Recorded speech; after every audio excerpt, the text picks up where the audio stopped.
আইপিএলের বহু দর্শকের মতে আজকের রাতটা মোস্তাফিজের না, মোস্তাফিজের জন্য আজকের রাত হয় নাই, আজকের রাতে মোস্তাফিজ ফ্লপ। কিন্তু আমার কাছে এরকম না ভাইয়া।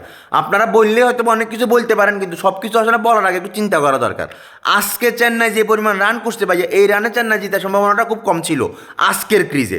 কিন্তু আপনি দেখেন মোস্তাফিজের যা আপনি যদি বলেন, সে কিন্তু তার স্টার্টিংটা প্রথমে অনেক সুন্দরভাবে শুরু করছে, কিন্তু ফিনিশিংটা সুন্দরভাবে করতে পারে না। যারা খেলা দেখছেন ওরা দেখছেন লাস্টের ওভারে যে চারগুলো হয়েছে, চারগুলো কিন্তু চাইলে ফিল্ডাররা ধরতে পারতো যদি একটু এফোর্ট দিত, কিন্তু এই রকম কোনো এফোর্ট ফিল্ডারের কাছ থেকে পাওয়া যায় নাই আমার কাছে পার্সোনালি মনে হয়। নাহলে এই চারগুলো হওয়ার কথা ছিল না।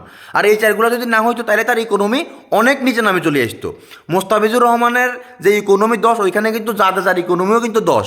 আরেকটা বলার ছিল এই যে দীনেশ পান্ডে, তারও কিন্তু 10 করে ইকোনমি। শুধুমাত্র পাথিরানা তার 29টা রান দিছে 4 ওভারে, নাহলে মোটামুটি সবাই কিন্তু 10 করে রান দিছে পার ওভারে।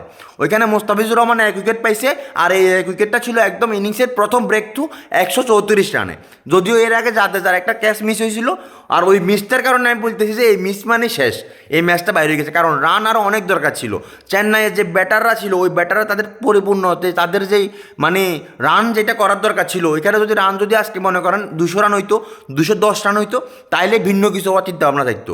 মোটামুটি বলাররা তাদের ভালো বোলিং করতে পাইয়া, কিন্তু ফিল্ডাররা যদি তাদের এফোর্ট না দেয়, বল যদি ছাড়ি দেয়, ক্যাচ যদি মিস করে, ওইখানে কখনোই কোনো বলারের দোষ হতে পারে না। সেটা হোক মোস্তাফিজ, হোক পাথিরানা, হোক জাদেজা, হোক যে মন চায় তেই হোক। কিন্তু কত হলো ভাইয়া, বলিং তো তার বলিংটা পরিপূর্ণভাবে পারফেক্টলি করছে।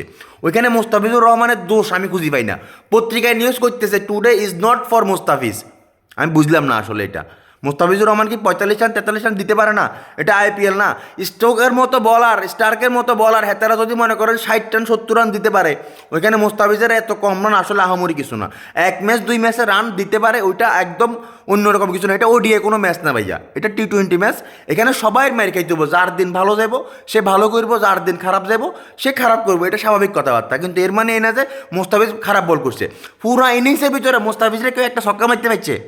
একটা ছক্কা মোস্তাফিজের বল থেকে আসে নাই তো না। তাহলে ব্যাটসম্যানটা কীভাবে তাহলে ভালো করিয়া করলো মুস্তাফিজরে? আমার কাছে মনে হয় না ভাইয়া। ফিল্ডার যদি চার মারে, মানে ব্যাটিংয়ে যদি চার মারে, ফিল্ডার যদি সেটা মিস করে ফেলে, এটা কখনোই কোনো দিন এটা বলিংয়ের দোষ হতে পারে না। আর আপনারা নিউজ করেন আর মানে মুস্তাফিজের জন্য আজকে রাত না। আর আমরা দেশের প্লেয়ার মানে বিসিবির কর্মকর্তার কথা মনে হচ্ছে মাথার ভিত্তে গু উঠে গেছে কই। হেগুনে মানে প্রতিদিন খেলে মুস্তাফিজের মানে প্রেশারের উপর রাখে। এরকম প্রেশার থাকি খেলা যায়? এরকম প্রেশারে থাকে কি খেলা সম্ভব?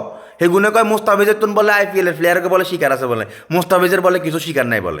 আর আমাদের যে কোচ, আমাদের হাতুরে সিং, হাতুরে হালারফুত, এই হালারফুতে কয় বলে মুস্তাফিজের জিম্বাবুয়ের ইনিংসের দরকার বলে, জিম্বাবুয়ের সিরিজের দরকার বলে। আর হাতে হাতে শ্রীলঙ্কার দেশের পাথিরানা যে আইপিএলে খেলতেছে, সেটা হলো হাতের কোনো কথাবার্তা নেই, কোনো মতামত নেই হাতের। মুস্তাফিজ আইপিএলে খেললে হাতের গা জ্বলা শুরু হয়। মানে দেশের ক্রিকেটারে হাতে হুন মারবেলে আইসে, হাতে হুন মারি এরপরে যাইব।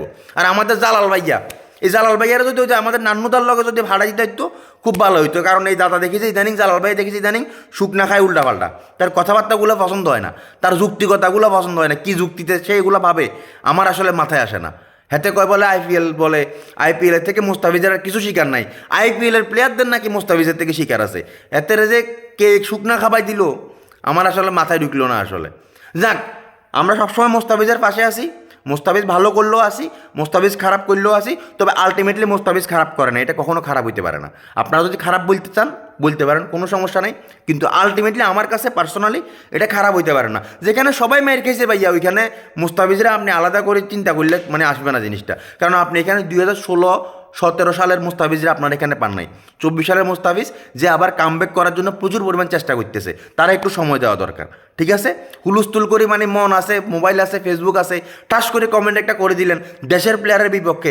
যেখানে বাইরের দেশের লক্ষ লক্ষ প্লেয়ার মুস্তাফিজের ভক্ত, ওইখানে আপনি বাংলাদেশের মুস্তাফিজের গালি গালাজ করেন। লজ্জা থাকা দরকার আপনার মতো দর্শকের, লজ্জা থাকা দরকার আপনার মতো ক্রিকেট ভক্তদের। ভালো থাকেন, আসসালামু আলাইকুম। মন চাইলে এবার আরও গাইলা দেন, কিরবেন আর।